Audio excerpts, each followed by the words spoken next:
So welcome, Theresa, to our fourth and final presentation in the 2017 Nuclear Waste Online webinar series. Theresa is the Executive Director and Senior Counsel at the Canadian Environmental Law Association, and she's going to provide us today with an overview presentation of 3 environmental assessments that are underway concurrently for waste projects at properties currently managed by the Canadian Nuclear Laboratories, Inc., which is a contractor contracted by the federal government to manage the properties formerly known as Atomic Energy of Canada Limited projects. So thank you, Theresa. You're welcome. So welcome everyone, and this is a presentation pitched somewhat at people who aren't aware of the project, so with apologies to those of you who are well aware of them. But I know that some of those of you on the call who are involved in the projects are not involved in all 3, so I hope this is useful to everyone. So there are 3 environmental assessments proposed right now by CNL on behalf of ACL as owner, and they all seem to be running somewhat in parallel to each other. And all of them are just at the just past the project description phase, as I'll discuss for each of them. And these 3 proposals all involve nuclear waste in one form or another. So the first one is this is probably not the order I have them in the slides, but the Chalk River near surface disposal facility right on the Chalk River site. The second one is the demonstration nuclear power plant, typo there, right on the Ottawa River, just upstream of Deep River. And the third one is the Whiteshell research reactor on the Winnipeg River in Manitoba. So starting with the near surface disposal facility, and by the way, if you go looking for these on the SIA registry, you have to search a bit, because if I recall correctly, this one is described on the registry as the near surface disposal facility. So if you look for Chalk River in the name, you won't find it. And there are idiosyncrasies like that with the other 2. Whiteshell is called Whiteshell, but I think Rolphton is called the demonstration nuclear power plant. So the near surface facility is proposed for 500,000 cubic meters for low and intermediate waste. Originally it was stating that it would take low-level waste, and then there seemed to be some inconsistencies about that in the project description, and the Canadian Nuclear Safety Commission asked them to refile their project description and reopened public comments on the project description. So they say they are taking intermediate level waste, and the project is expandable to 1 million cubic meters. And as I've noted elsewhere, that's very large. That's 4 times the size of the current license application at the DGR in Kincardine. So it's located on the Chalk River property adjacent to the Ottawa River. And there'll be another slide that shows more specifically which sites within the Chalk River property they're considering right here. So the 2 properties, one of them is 1.1 kilometers from the Ottawa River and the other is 3.3. They're outlined in those irregular black shapes on this map. By the way, as I indicate at the end, all of the maps and images are from the proponents' reports, project descriptions as filed on the SIA registry. The photos themselves are mine from last summer's field trip. So the surface drainage, they state, is all to the Ottawa River. There are sub-basins within this property, various tributaries and lakes, but all of the surface drainage ends up at the Ottawa River. So the time frame is ambitious. They want to be ready to accept waste by 2020. And once it opens, they would operate it for 50 years, taking low and intermediate waste. And in the revised project description, they said that the intermediate waste would be 1% of the volume, although, as I note here, 1% of 1 million cubic meters is still a large amount of intermediate level waste, especially when the thing you should be concerned about is not so much the volume as the level of radioactivity and length of half-life. So they say that they want 50% of the waste to be legacy waste from Chalk River's current and past operations, and 50% to be future waste, both from their own operations and commercial operations elsewhere, like hospitals and universities and others. And their proposal includes collection of leachate and treatment in a wastewater treatment facility, and they say that facility would be designed to operate for 50 years. Whichever location they choose, this is the proposal for the layout, and for those of us who've worked on other types of landfill facilities, this is exactly like a typical domestic landfill facility that would take garbage from the municipality. They have a proposal to fill it in layers with contours, building it up into a landfill-shaped profile. And this slide shows the cross-section, and again, pretty representative of what we would expect for a landfill, where they're planning to have a baseliner, leachate collection, and cover on the top when they're done. Cover as they go and final cover when they're done. So what are the issues for this facility? One of the concerns is their proposal to take commercial radioactive waste from other facilities. I think that what's happening is that they're trying to explore opportunities, commercial opportunities in general, with their agreement with the federal government to manage the Chalk River property. This leaves it somewhat open-ended in terms of whose waste they could be taking and what the characterization of that waste might be, as well as the full scope of facilities they're getting the waste from. The other issue that I mentioned already is the size, so the amount of waste in total that will end up coming here. And in one part of the project description, they say it's 1 million cubic meters, and in another, they say it's 500,000 and expandable to 1 million. But it seems to be that their hope is it would get to 1 million cubic meters. And then, of course, the fact that it would be taking intermediate level waste is an issue, and the characterization of that waste, as well as the proximity to the ground and surface water, including, of course, the Ottawa River. The other issues that have been noted, and the issues that I'm mentioning today for these 3 projects, by the way, are various issues that different groups have noted in their comments on the project descriptions. They're certainly not an exhaustive list of issues. We don't have very much technical study yet. We don't have the environmental impact statement, but these are just some of the things people have been noting. So another one is the role of the private consortium running Chalk River laboratories, and the issue about who's the proponent. There's also been an issue raised about long-term institutional control in terms of the long legacy that will remain with this waste, and who's going to ensure that it's secure and properly maintained, protected from the environment, and so on. There's also a lack of clarity about waste characterization, and this is especially true with the fact that there may be other waste if their proposal succeeds from other facilities.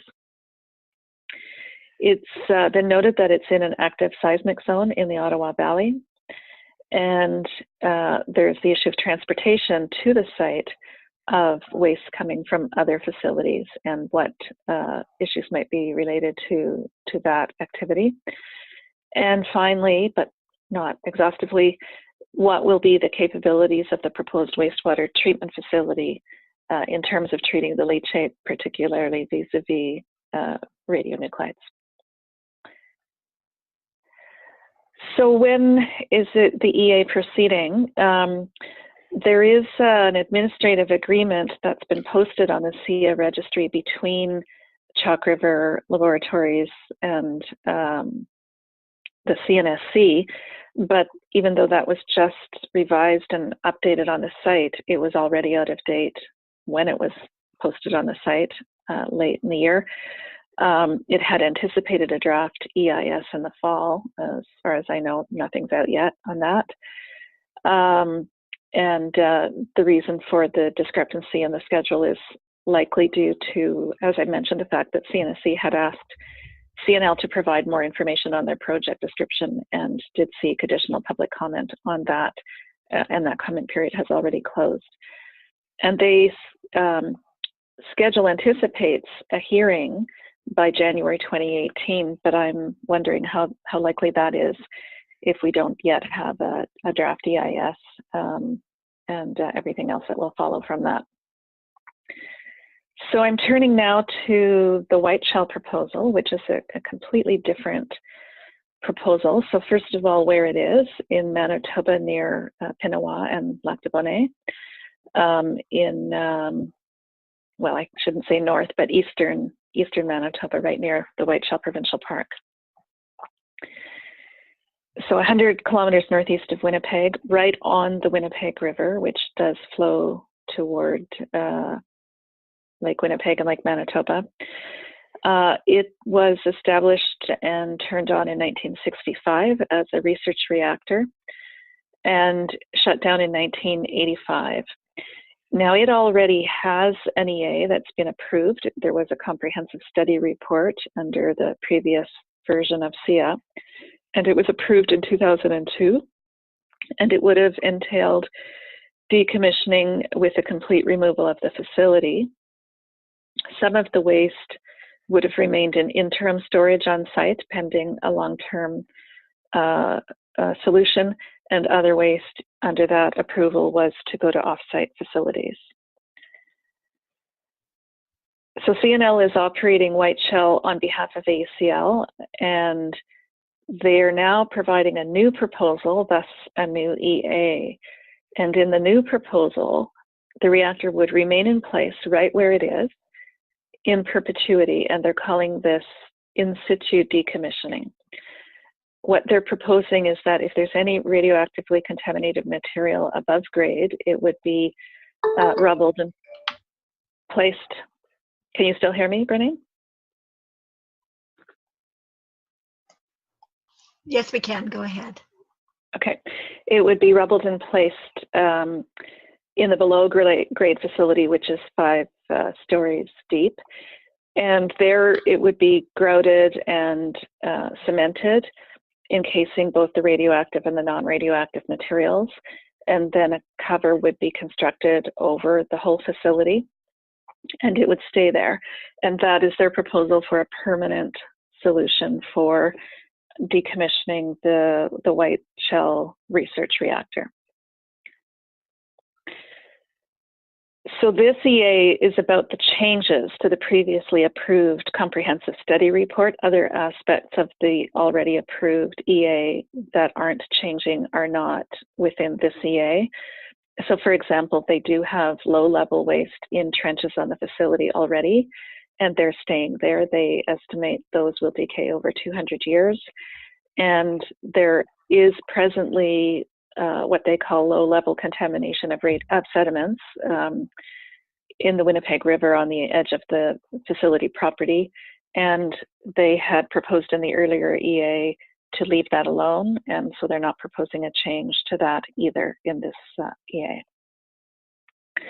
So this is a cutaway of the Whiteshell reactor vessel within basically the 5 stories deep, and as you see, the building on top.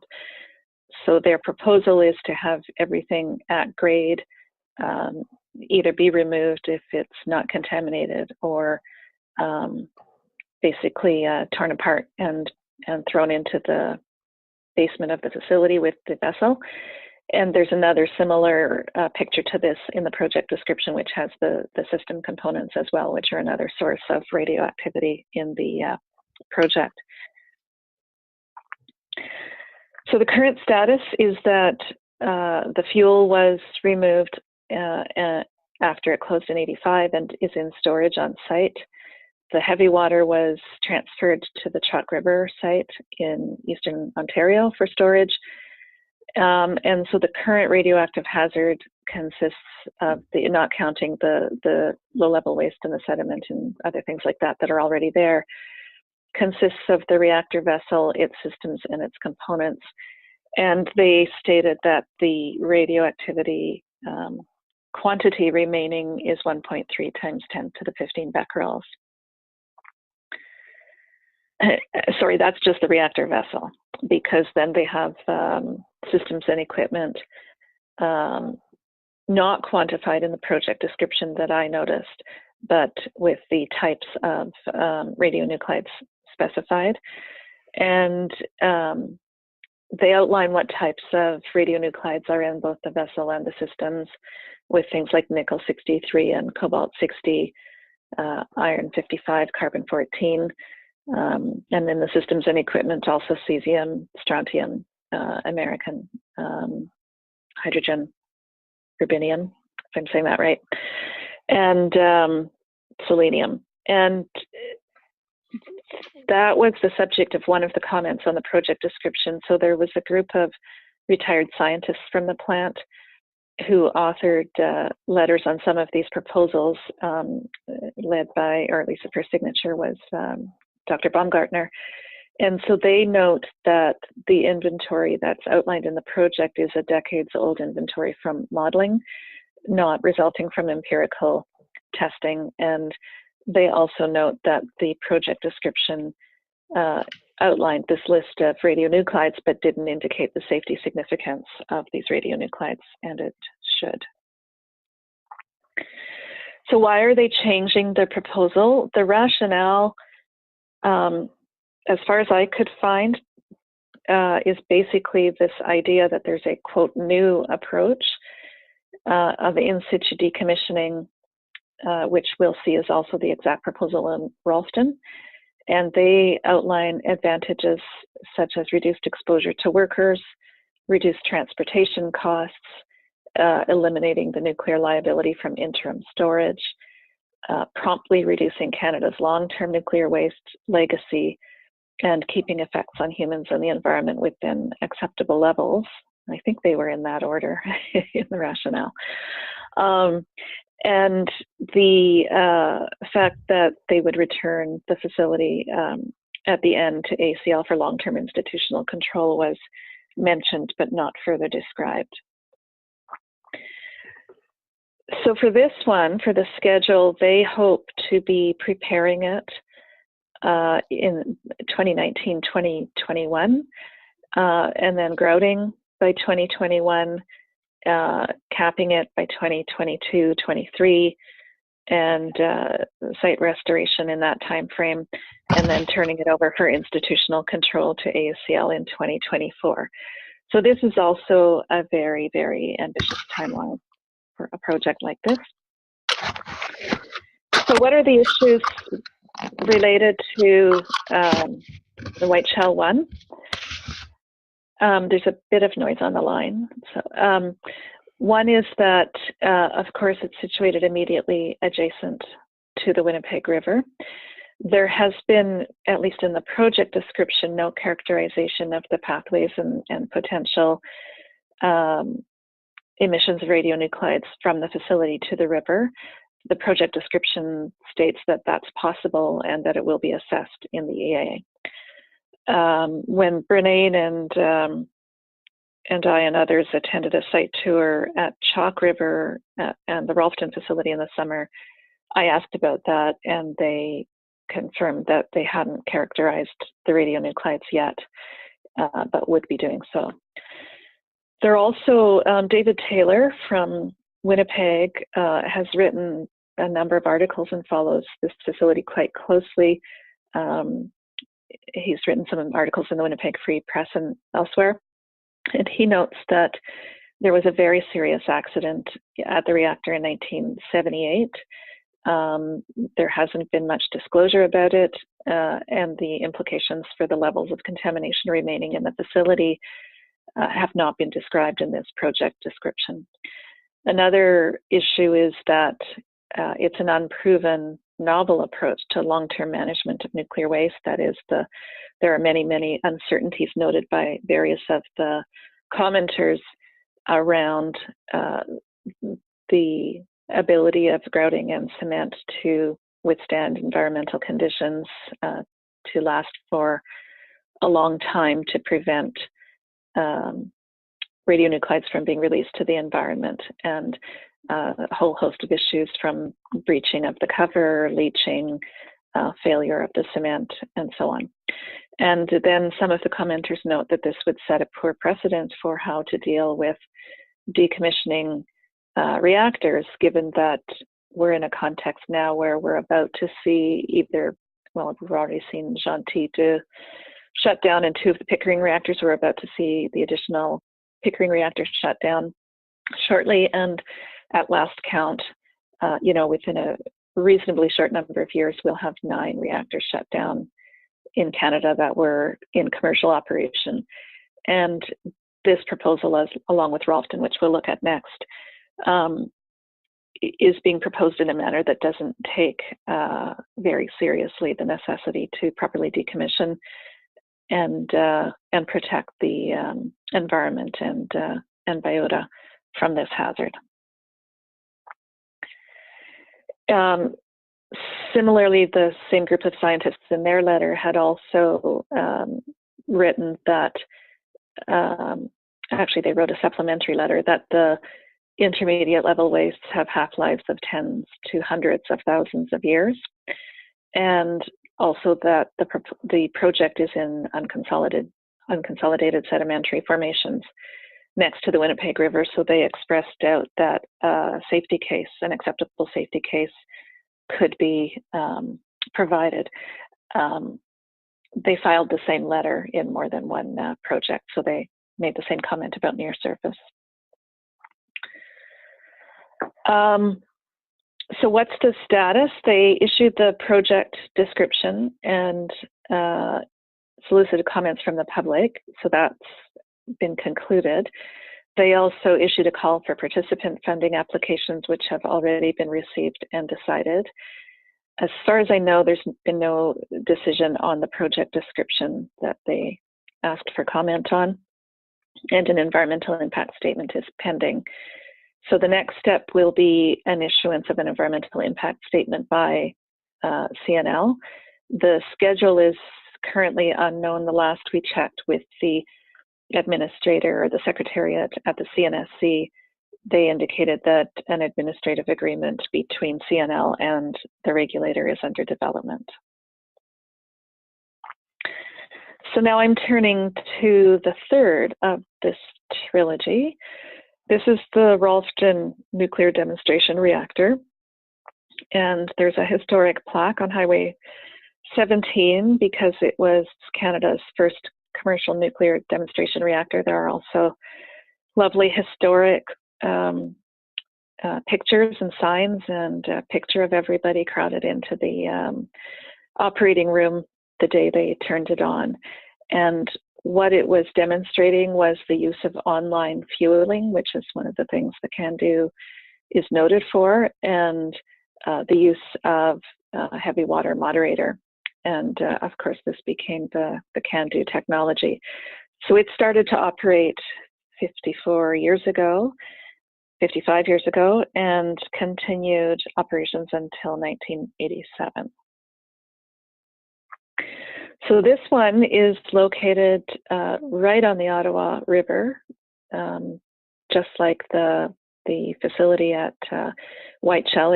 It's right on the river, and it's upstream of Deep River and Pembroke and a number of other communities, and right across the border from the province of Quebec.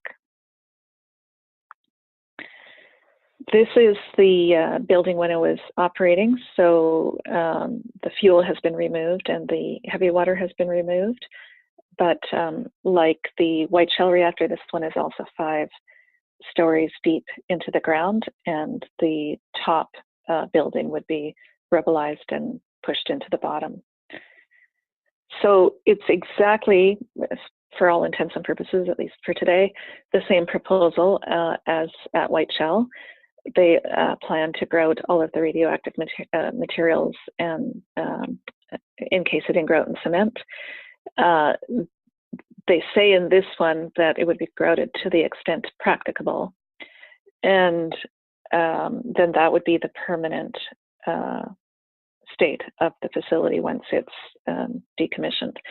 This is a picture from the project description showing its proximity to the Ottawa River, and it's as I mentioned, it's 5 stories deep, they say, and there are currently pipes, outflow pipes, inflow and outflow pipes to the river that have been capped.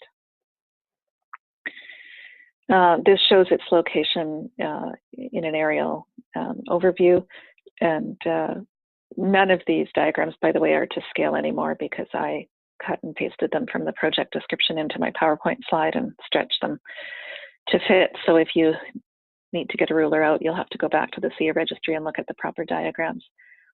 But it is very proximate to the river.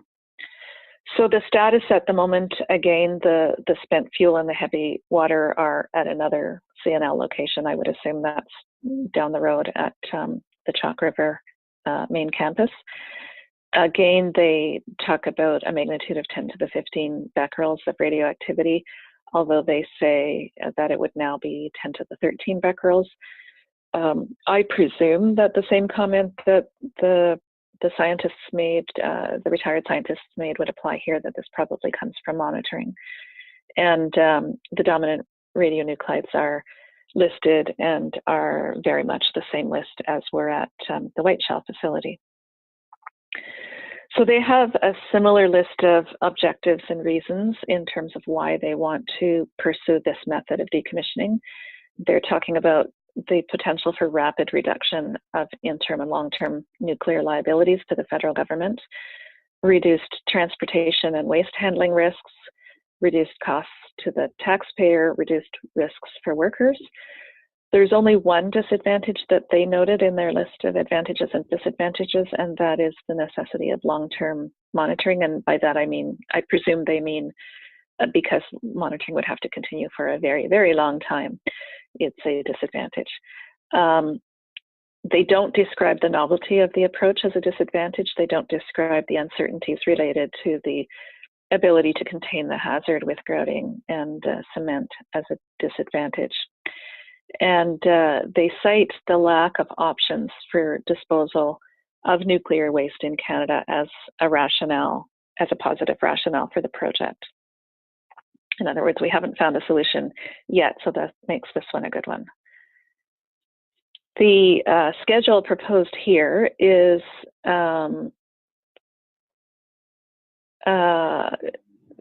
very ambitious in that they would be expecting to start operating the grout plant by next year, and then backfill with their above grade structures, put the concrete cap and engineered barrier on top, do site restoration, and turn it over to long-term care and maintenance. So I didn't repeat the issues that I already listed earlier for the Whiteshell facility. Again, this project description, but the same issues would arise. This project description also says there's a potential of migration of radionuclides to the Ottawa River, and again, that this has not yet been assessed. The facility is located in Glacial Till, according to the maps in the project description document filed by the proponent. They say that long-term care and maintenance will be undertaken for an agreed performance period, and they don't say anything explicit about long-term institutional control, but again, it would be an issue for this facility just as it is at Whiteshell. So the current EA status and schedule is that they started the project with a notice of commencement last May. Again, the public comments on the project description are completed and the funding applications have been decided. There are several public comment periods, as with all these facilities, still in the future. They're anticipating the environmental impact statement in September of this year, with public comments anticipated to be due by December of this year. a final EIS document in the summer of 2018 with public comment and the EA report by the fall of 2018. I haven't included all of the intermediate steps in there. And then they're hoping for a hearing by December of 2018. So whether they're going to try and run both Whiteshell and Rolphton on the same schedule, given that they started them on approximately the same schedule, I don't know. But that's my current guess and operating premise. So as I mentioned, the photos I took on the site visit, but the rest of them are from the proponents' project descriptions and should not be taken to scale. And our website, as always, is CELA.ca, and we try to post everything that we file publicly to any consultation, government briefing, etc., on our website so that it's available to the public. Thank you very much, Theresa, for that presentation. And just before we move to discussion, a couple of places to get follow-up information. Theresa has already introduced to you the Canadian Environmental Law Association website. It's pictured on the lower left. On the upper left, the nuclearwaste.ca website. It's really a switchboard website. From that page, you can connect to a variety of sources about nuclear waste in Canada. And Theresa also mentioned the Canadian Environmental Assessment Agency website. Depicted on the right side of your screen is the website, the web page, and the URL for the Canadian Nuclear Safety Commission's pages about these three environmental assessments that are underway. And this webinar, along with other webinars that have been featured in the February 2017 website series, will be available on the YouTube channel, No Nuclear Waste. So thank you again for your participation, and Theresa for an excellent presentation about the 3 nuclear waste projects at the Canadian Nuclear Laboratory properties. Thank you.